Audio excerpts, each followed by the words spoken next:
Hello, this is Agnes Berengeri de Corona, and we are back for another episode of embroidery stitches for the SCA period. Today we're going to look at two variations of the 10th stitch. To be fair, I need to clarify that I have not looked at the backs of any needlepoint that was done in period, so I don't know which variant was actually used in period. However, I do know that that 10 stitch is a period stitch, and that it's very handy. It's a very handy stitch. It is a stitch that you can use on anything that's going to take heavy wear, like kneeling pillows, cushions. They used them for chair cushions. They used them for pillow cushion, for pillows, for it's just a really good stitch. It's generally, in modern use, it's generally used strictly for needlepoint as opposed to surface embroidery or one of the other forms. Maybe one day, if people want, I can go through the different embroidery forms. Embroidery being the overarching setup. Anyway, so here is a reproduction of one of the Augsburg hangings that I'm working on. I'm using the basket weave technique of 10 stitch, which I'm more inclined to think that the other one, the half cross variation, is a much more period version. But I like basket weave because it is a version that allows for more stability in the stitch. Stability being a very important thing. One thing, so what we have here, I'm grabbing my threads because I'm going to show you half cross first, because I do need to use some half cross in this. So I have my thread here. When working large areas of the same color, it is handy to remember that even when you're dealing with cotton, I'm dealing with cotton threads here. These are cotton number 5, pearl cotton number 5. I believe they're DMC, but they might be Anchor because I have both. I prefer using the cotton over a silk for this because of the application. I'm going to probably be making a pillow or something with it. That's going to take some heavy work. So I'm going to pull this out. I've kept the label on this. So I've got the number in case I need more thread, which I probably won't with this. I did it with this one too. See, and this one it's a 799. B, to also tell me what end to do my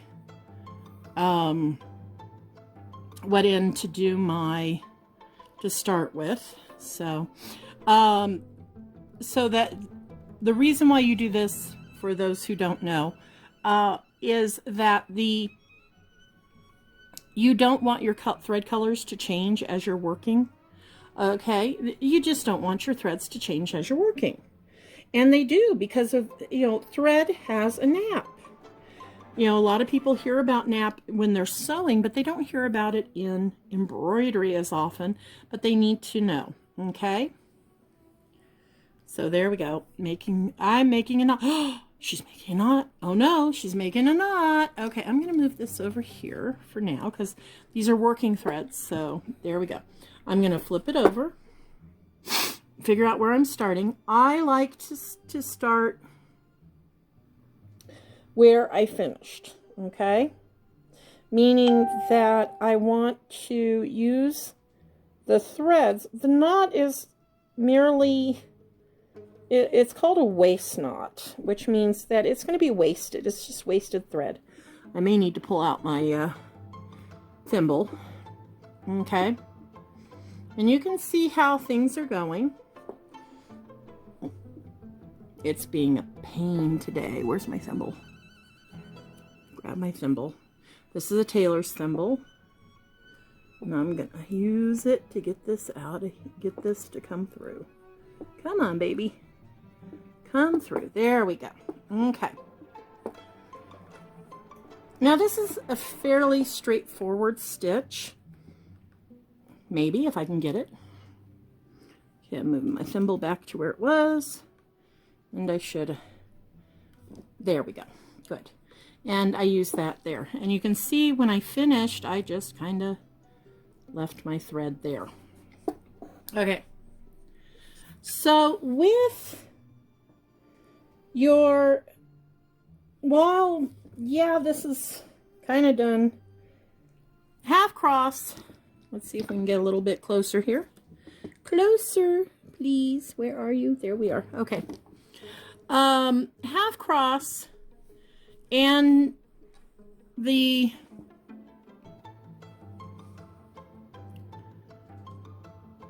stitch that and basket weave are pretty much the same stitch, but it's how they're worked that makes them different.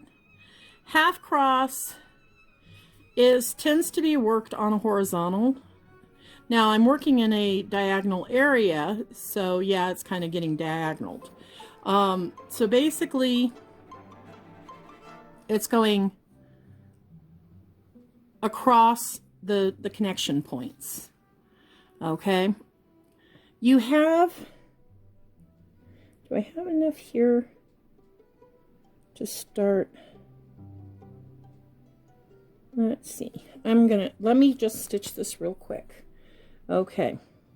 I'm actually I found myself working this in the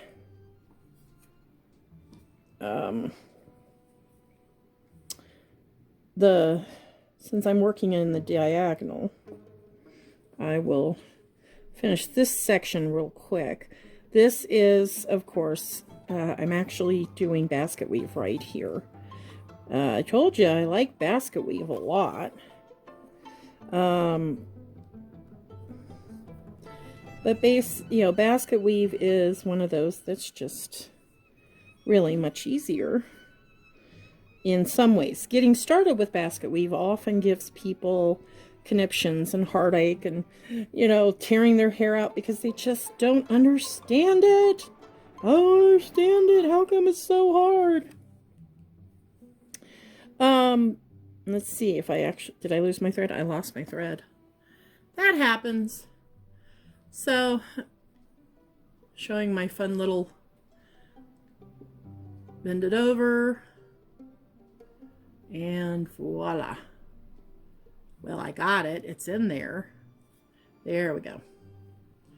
Alrighty. So we're going to go this way.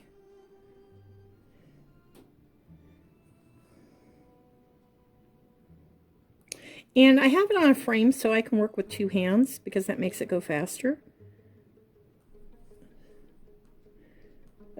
Using frame, it's not a frame and a frame stand. Let me rephrase that.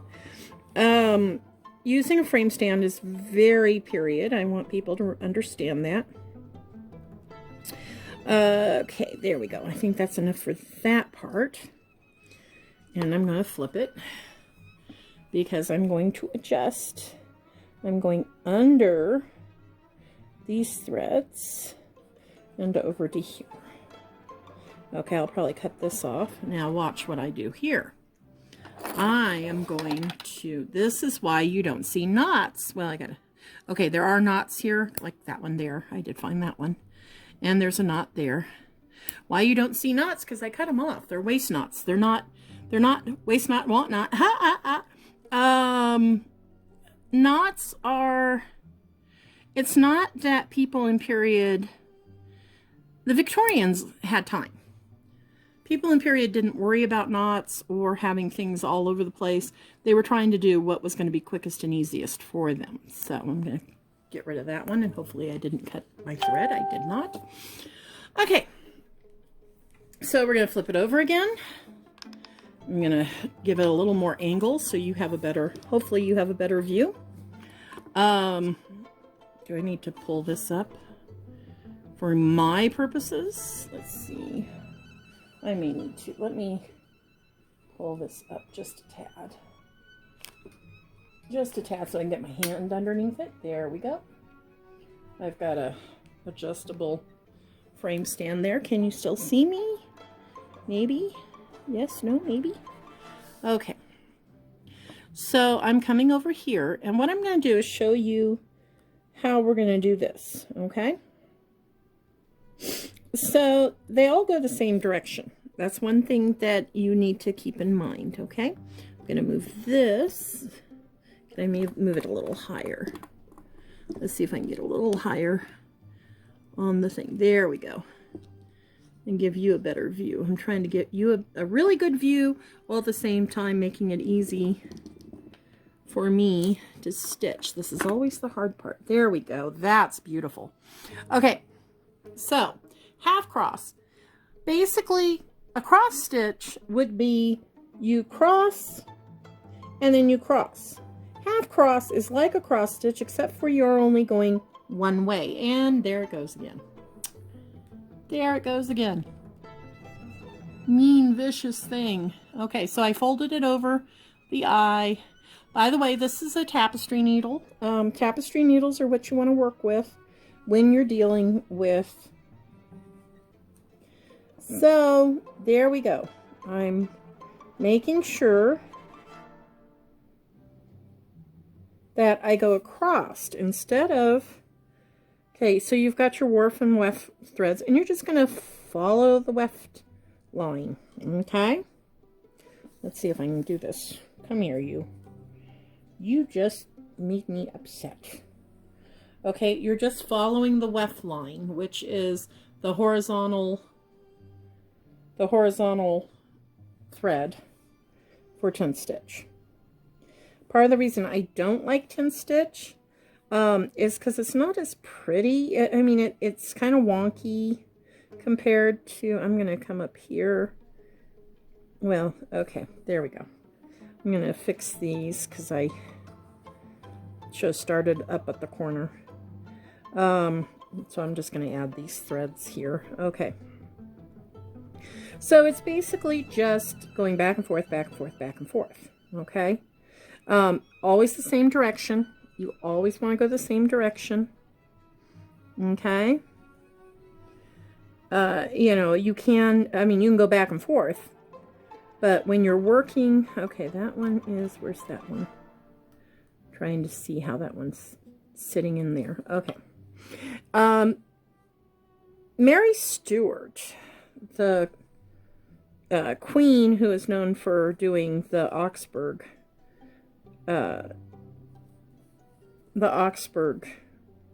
hangings during her confinement. They don't think she did the hangings themselves. I think those were later attachment. I'm going to go over here. Okay. And we're in a small space. We're trying to do things a certain way. There we go. Now we can come on this line. I'm going to leave the rest of the line empty so that I can do the greens. And I go, I just follow the line. And I'm going on the horizontal, straight across. Normally in modern needlepoint, you would not put in all this black, okay? All this black would not have been done in modern needlepoint. That would have been the outlinings would have been the last thing you did. However, in Mary's work, they are the thing that was done first because she didn't do the outlines. That was done by her artist, her in-house artist, who would draw the patterns, outline them, and then present them to Her Majesty to deal with the rest of the pattern. She would then go through and deal with the pattern. Now, so this is on the horizontal. Normally you don't do it because the fear is that if you do it that way, you're going to end up with little black bits in and muddy up your colors. That's the main reason. You don't want to muddy up your colors. Okay, I'm going to put this on hold for a moment while I finish this, and then we'll go on to basket weave.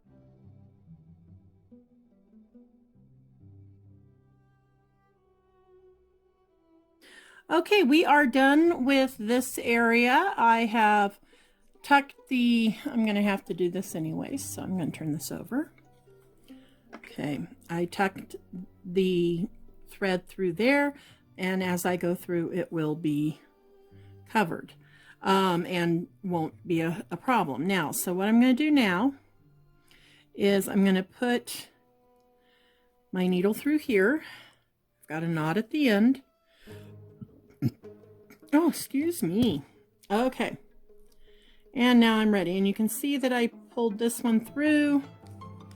And I will get rid of that knot when it's time. Okay. So I'm going to be doing now what is known as the basket weave stitch. Okay, basket weave 10 stitch. This one is a little bit different. I'm going to move this over here so hopefully you can see a little bit better. Hopefully we can get it to do a little better better than last time as far as the ability to see the warp and weft threads. This is important because the warp and weft threads are what create the basket weave, okay? How you're handling them. Now, the basics for the basket weave 10 stitch is you start in a corner. Usually you would start in a corner. Let me see if I can show you that corner. There's my corner. Right there. Ooh. You're going up your weft threads and down your, so I did a stitch there, 2 stitches going down, 3 stitches going up, 4 stitches going down, 5 stitches going up, 6 stitches going down, okay? You're going up, down on a diagonal. How do I determine my up, down, up, down, up, down?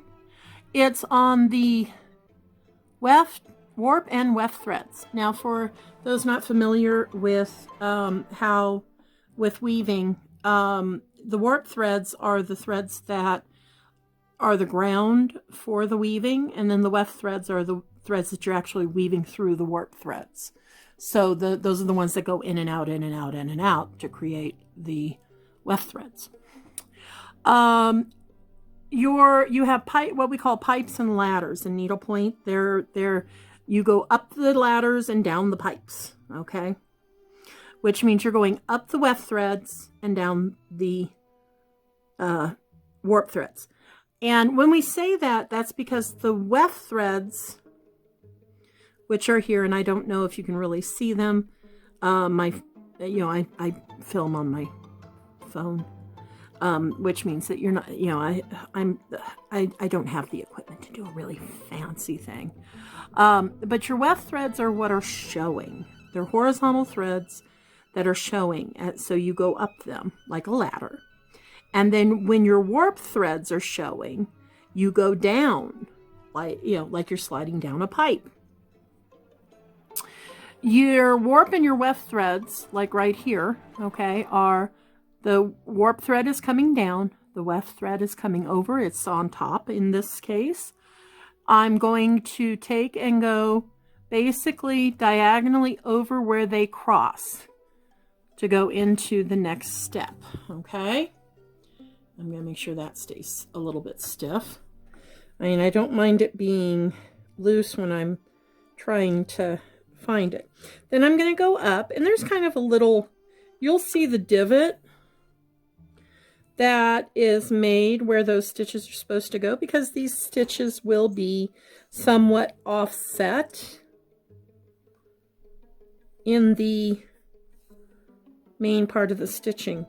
you are always going the same direction. You do not want, which is you are going from the left to crossing over to the right. So your stitches will always be left to right. Okay, and I'm here now, and I see how this one's starting to, this little tail is starting to be a problem. So I'm going to go ahead and take my little problem. My scissors were caught on the thing. Okay, let's see. There we go. I'm going to pull, snip, and then I always go rub, rub, rub, rub, rub, just to make sure things are where they belong. And I've got one more on the ladder. Okay. Okay, so I finished my ladder. And now the warp thread, not the weft thread, the warp thread is now on top. So those are the pipes. And I'm going to go and stitch those down. I'm using 2 hands now. This is why we like our, and it can help with your, what's the word I'm looking for? Your consistency on your stitching is if you're using 2 hands, you can pull. Letting a little out doesn't cause problems. It actually can help you with your tension so that you are not getting things too tight. Okay, come on, you.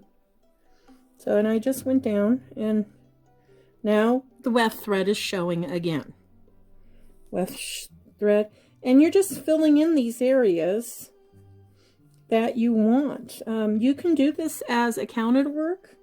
You can do it as a counted work. You can do it, you can draw.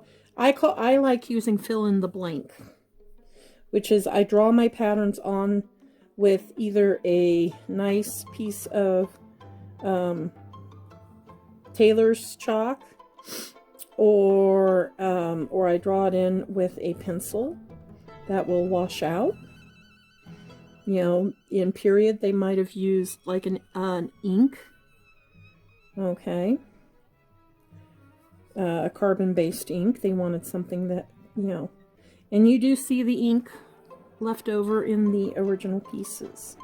So we're going through and over and back. And now I'm going to go down on the warp threads. I went up on the weft threads, and I'm going down on the warp threads that are visible. Because as they go in and out, in and out, in and out, the weft threads, sometimes they're covering the warp thread, and sometimes they're not. So that's, you know, that kind of helps you with this. This is a linen, if I haven't said before, this is a linen canvas, needlepoint canvas. It's specifically for this kind of canvas work, this needlepoint canvas. I prefer using cotton with it because the cotton is a little less fragile in this case. I don't know if it's the nature of the linen. Getting quality period style linens is very difficult nowadays because, you know, there's not a market for it. Most of your linen fabrics end up costing, you know, your really high quality needlework linens are like $90 a yard, anywhere from $50 to $90 a yard, depending on the brand and the quality of the weaving, because it's designed, you know, schlubby linen is a modern, you know, is like modern, trying to give it that hokey folkwear look. That's not, you know, really good needlework linens do not have that hokey, schlubby folkwear look. They are very, if you've worked with fine linen, you know that it is just wonderful stuff to work with. It's not like hokey folkwear stuff.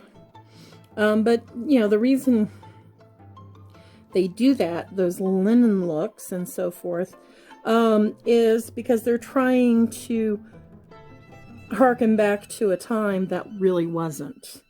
I still remember in a textile class learning that one of the things that designers had to do when they went to places like Peru to get hand-woven cottons and things like that was to tell them, put some slubs in your cotton. And the weavers and the spinners were all like, what? Yeah, make it a little rougher looking. And they were just freaked out by this idea because they put a lot of work into making things look smooth and lovely. But the designers in the 70s felt that if it was hand woven meant that it was lesser quality, which was actually wrong. Hand woven was of higher quality. So anyways, this is where, our differences in our tin stitch, awesome little stitch that can be, oh wait a minute, where am I? Did I go? Oh, I did. I did not want to do that. Uh-oh. I did a boo-boo. Oh, that's what happened there. Okay, good. Just accidentally picked up part of my thread. Don't use long thread, too long of threads when you're working with any thread embroidery, because you know it causes fuzzing. May make things easier on you, but it causes fuzzing, it causes knots, it causes all kinds of problems. But anyway, so here we are. We're almost, yeah, I got this area filled in. Yay, yay, yay, yay, yay. Okay, there's that pipe. So I'm going down the pipes. Pipe. Going down the pipes. Okay, and just look at that. Okay, so we are pretty much finished with this area. I'm going to fill in a little bit.